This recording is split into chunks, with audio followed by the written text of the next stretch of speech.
In this tutorial, I'm going to show you how to easily delist and relist on multiple platforms within your List Perfectly catalog. You can do this one by one, or you can do it in bulk. Bulk is the fastest and easiest way if you are one of the sellers that likes to delist 10, 20 items a day and relist them on multiple platforms. So I'm going to show you the bulk method.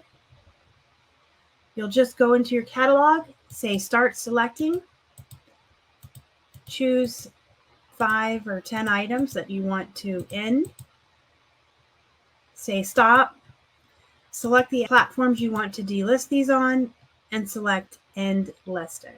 Once you end the listing, tabs will start to pop up at the top as List Perfectly ends those listings on those selling platforms. It's very similar to when you mark items sold, which I did cover in an earlier tutorial. Once they have all ended on those platforms, you'll still be on this screen. Leave this screen up because then you will just push copy. I'll show you an example with one listing. That way I'm not ending a ton of my listings, and I'll just end it on Poshmark because that's the easiest for me to relist on. So you can see it is ending this listing and it has been ended. So I would just go back to this tab and ask it to copy.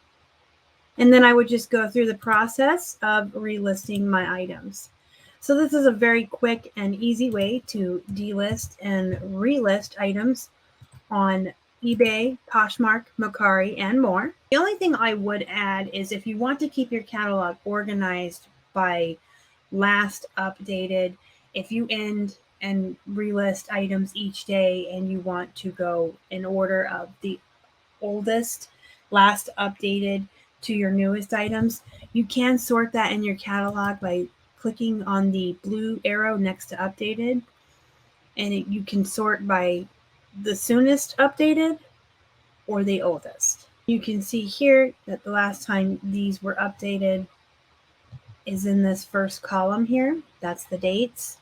If you want that to change each time you delist and relist, you will have to touch each listing within your List Perfectly catalog. You can simply open the item in a new tab, scroll all the way down and say update, which will change the date here when you're delisting, relisting to get those oldest items. I don't suggest just plowing through like that. If you're going to edit it, delist it, and relist it, it's always a good idea to maybe change some of the photos around, check your title, make sure it's optimized. You can just do some edits, change a couple words around in your title, move pictures, then update it, then end it, and relist it.